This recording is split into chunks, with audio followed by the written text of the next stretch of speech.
Kohima laga PHQ Conference Hall bra May 18 de Cyber Crime Awareness upper Consultative Meeting luishe. Vikram M. Kalate, IPS, IGP, CIT Nagaland bra meeting do chair kurisha ro. State de cyber crime laga related matters upper Rubin Sharma, IPS, DGP Nagaland aro additional SP Michael Yomebra awareness speech aro presentation dishe. Department of School Education, Nagaland College Principals Association laga members, all Nagaland private school students, alak department ba police personals khan aro social media influencers khan meeting de shamil thakishe. Cybercrime awareness upper consultative meeting law do general public majude through interactive sessions, workshops aro meetings khan lugina awareness diboni mide Nagaland police lagaita initiative ase. DGB bra judi kunbas cameras laga hard pra puisa harishe kulido helpline number 1930 bra assistance lobole janishe. Meeting upper details ba saisabo.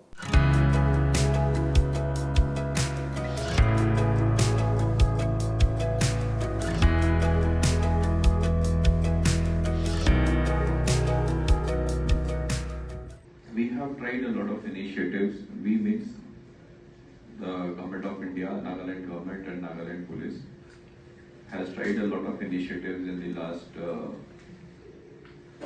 many years, including say probably in the last 1.5 years. Unfortunately, the desired response from the public is not there, which is a cause of concern and worry for us. And also, it is a worry for the society because it is impacting the society. The helplines or the system that we have put in place, it is our method of reaching out to us. Unfortunately, if the people don't reach out to us in return, there is very little that we can do. We have a 24/7 helpline, All India helpline, which is again Nagaland centric, is also there, 112. This is for all types of emergencies, all types of problems that a citizen can encounter. Anyone can call up anytime, you will get a response. So it's a state control room if you call it. Okay, but we can also intervene in other parts of the country if required. We get a few calls, but the response again is not very good. There is this 1930 helpline, which is basically on cyber fraud, cyber crimes, frauds and bank trolls. Again, in this, yes, we get a few responses, but the responses that we get or the inputs or the complaints that we get is not commensurate to the actual menace that exists in the society. So 1930 is a helpline where if any one of you has been defrauded of money by a scamster, by sometimes they send QR code or link to click or anything like that. So what happens is once you just click that link or the person asks you for money, the money gets transferred to the bank. If you call that 1930 helpline, immediately the police intervenes with the bank to stop the other person from withdrawing the money. Okay. So arresting that criminal is a secondary phase. If your money is not taken away, that is the first phase. However, people don't know it, people don't use it. So if I could request everyone, the media and everyone to just spread this message that 1930 is a very effective tool for all of us, for everyone in the society.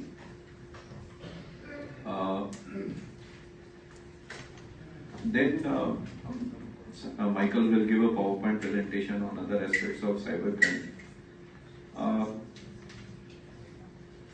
The criminals will find a method to trap you with any offer which is possible. Okay, they will come up with new tactics every day, something which you cannot imagine. It is very difficult to make a repository or a list or a checklist of what is happening. what tactics they will adopt, because when they start getting caught on one modus operandi, they just shift to the other one. I will just give you an example of what happened with my wife last week. So she did not lose any money, but this is what actually happened. She got a call from someone. She's saying that this fellow is an advocate or something, and he's a friend of my wife's father. So my wife's father had passed away 4 or 5 years ago. He says, your father had kept an LIC policy. That LIC policy is going to be matured. So we will send you some money. So is this phone linked to your bank account? My wife said yes. So she said yes, and then immediately an SMS comes that 30,000 rupees has been received into your bank account. Okay, this is what happens when we use SBI or PhonePe or Google and all. So she gets a message, and then this fellow, ma'am, just wait for a minute, I'm just getting a call on my other number. So she said, okay. She was, by this time, my daughter was also there, so they started having some doubts, but he said, oh ma'am, there is an emergency in my house. I have sent you the money, can you send me 27,000 rupees back? So she received a message for 30,000 rupees. I have an emergency, please send me 27,000 rupees back, and I will give the 27,000 rupees. So she has not received anything. This fellow is going to get 27,000 rupees, okay? So they will come up with 101 tactics. And the message vanished from her phone. That 30,000 rupees wala, for the next 24 hours, 36 hours, it was not visible. So then me and my daughter, we just scrolled through the phone. Later on we found out from which number it was coming. So since we had not been defrauded, we did not register an FIR or a complaint, okay? But if money has been taken away, please do register a complaint so that we can tell your bank or the accused bank not to allow the transfer of money, the withdrawal of money to take place. So this is the first step. Catching a criminal, okay, we will do it. Okay, but first is you don't suffer a loss. Second is these cases of sextortion, which are very, very rampant.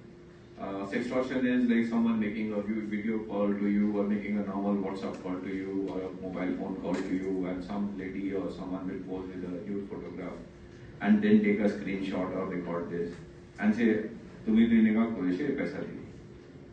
This is a very common method. I mean, I know a lot of friends in Nagaland who have approached me that someone has been trapped like this. One or two of my own friends, I will not take names. Okay. My request, my simple request to anyone who has sort of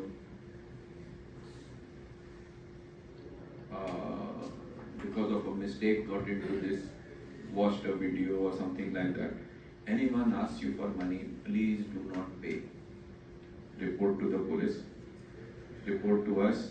If you think that reporting to the Thana will mean that your name will be out in the media or something, that your name will be, your image or your reputation will be damaged, please start reporting to the senior officer, the SP, and also that if we know how big the problem is, we will work on a system on how the identity of the complainant can be protected. Okay. Why I am saying is don't pay. If you pay once, you will ask for 5,000 rupees. Next time you will say 5,000, t-shirt, $10,000, now I let you go. You will get trapped. Every time he will scale up the amount of extortion that is taking place. You would have paid say 5 lakh, 10 lakh, 15 lakh by the end of say 6 months, 7 months, and then you don't know what to do. Paisa bhi jaise, aur reputation to itya bhi at stake.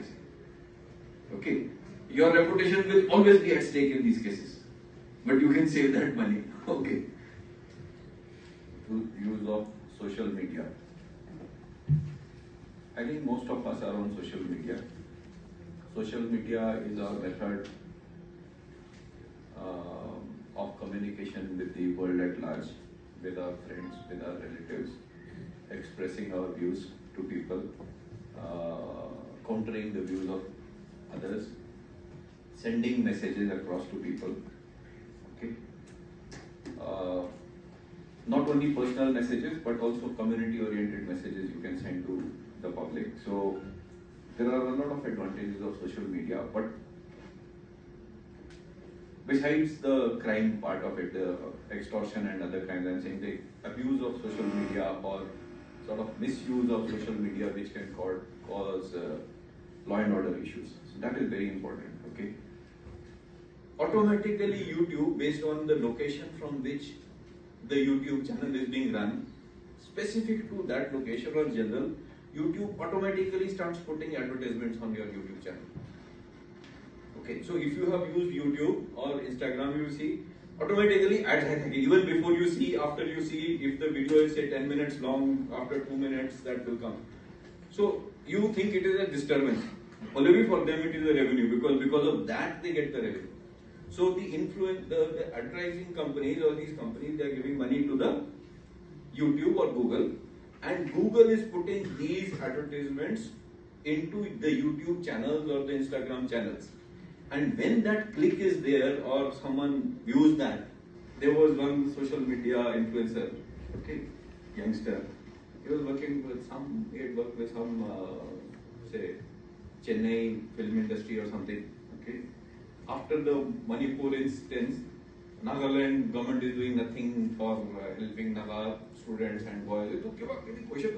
He has no idea what is happening. What effort Nagaland government is doing, how much risk is involved in doing it.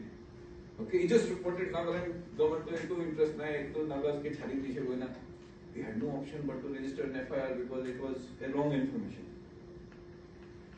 Okay, he is not aware. So, in instances like this, please come to us for an official version. We will tell you what effort is being done.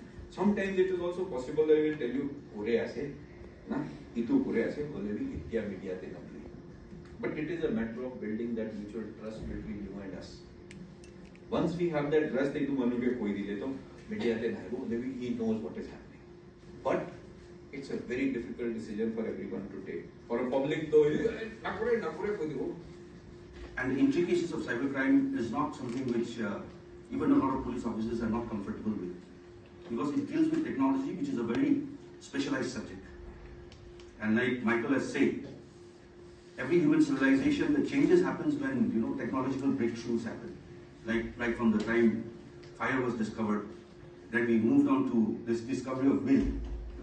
Then from will we moved on to the discovery of compass, which led to crossing the seas, and exploration began. Then came the Industrial Revolution, where machineries came about, where technological breakthroughs happened. So the entire history of humankind, if you look at it, is a story of technological innovation and change. And these changes are unstoppable. Technological changes cannot be stopped. This is part of science, this is part of civilizational drive, the human instinct to create, to innovate, and to progress. I think that is a given. And social media is something which, in this age, it is something which is so, mind-boggling. The kind of change that is happening, the kind of disturbances or disruption that it creates in society. And we are living in that age and time. Even as law enforcement officers, we are also facing that problem. And the problems are going to even accentuate further because the challenges or the drive from all the oligarchs sitting in America or in Silicon Valley, they are always thinking ahead of us and coming up with so many changes. In that context, how do we equip ourselves to deal with these challenges? Any technology is double-edged, we all know. It can be used for a good purpose, it can be used for a bad purpose. Let us take the example of a knife. A knife can be used to cut an apple, or to cut your daily vegetables, your meat, your for many purposes. But it can also be used to harm somebody. So basically, any technology is always double-edged. Let us talk of nuclear energy. Nuclear energy can be used for a better purpose, but then it can also be used for atomic bombs. So that is the dilemma that human civilization is always, or human beings are always challenged with. Now, what differentiates a human from an animal? I think it's basic morality. Morality and ethics. Because God has made men in that, in that line. Human conduct is very, very important. And that is why I think human conduct has always been controlled, and it has always been shaped by morality and ethics. And even in terms of social media, I think the idea of understanding the morality and ethical value of using social media becomes very important.